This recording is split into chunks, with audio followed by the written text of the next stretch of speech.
This is the walkthrough on how it is that you use the Showdown game in your classroom. From the dashboard, click on Showdown and create your first game if you haven't created one.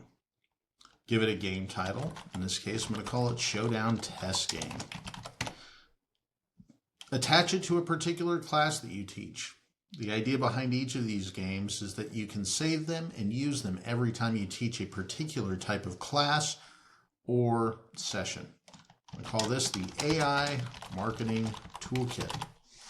You can add a description if you want to, and then just click Create Game.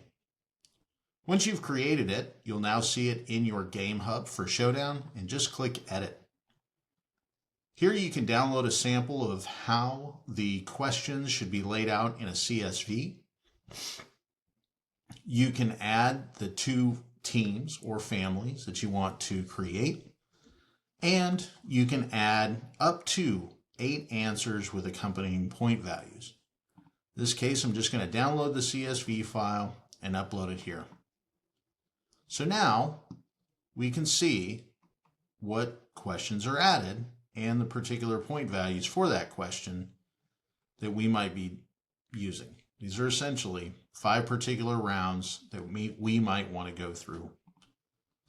Once you've done all of this, just click Save and click Run.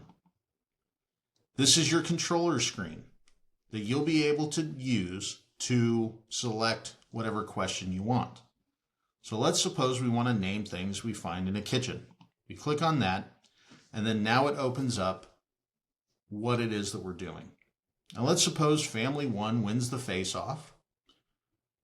Or first off, let's suppose family 1 answers stove. And let's suppose family 2 answers dishwasher.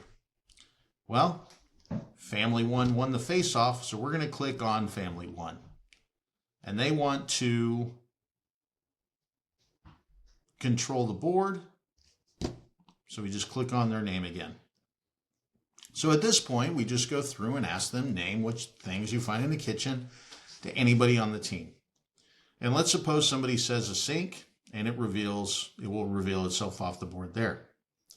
Let's suppose somebody says a microwave. Perfect. Let's suppose somebody says a toilet. Well, that's a strike. And you'll see the strike populate there. And let's suppose somebody says a television. Well, that's a strike as well. And now let's suppose somebody says a bed. Well, there's a strike there as well. So now they've struck out. So family 2, let's suppose they say, well, what about a refrigerator? Now we can say that they've selected refrigerator. The success is they steal as a success, and the points are awarded to them. And now we can go on to the next question in our game. If you want to see how this looks on your mobile device, we'll again go back to our emulator here. And you'll see both families. We select a question, and we go through and answer the questions that they see on the board like we would. So let's suppose family 1 answers number 2, and family 2 answers more space. We say family 2 selected the win, and they elect to play. So we click on their name again, and just like before, we go through the process. Of course, there is a display like every game. We're going to open up that display, and this is what the teams see on the other side. So family 2 answering the game here. As we select, we'll say name a reason that people move to a new house, and family 2 says downsizing. We select that, it populates the score and shows it on the board in real time. And suppose somebody says, well, party night. They want bigger parties. No, that's a strike. You see the strike populates. And let's suppose they say, well, they want to be closer to family. I consider that a win. They go through, and let's suppose they strike out again. They strike out 3. Family 1 can steal, name a reason that people move to a new house, and they don't say any one of those three.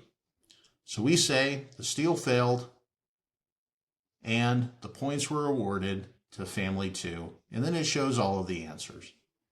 Once again, you can reset using the reset button, and the game is ready for your next class.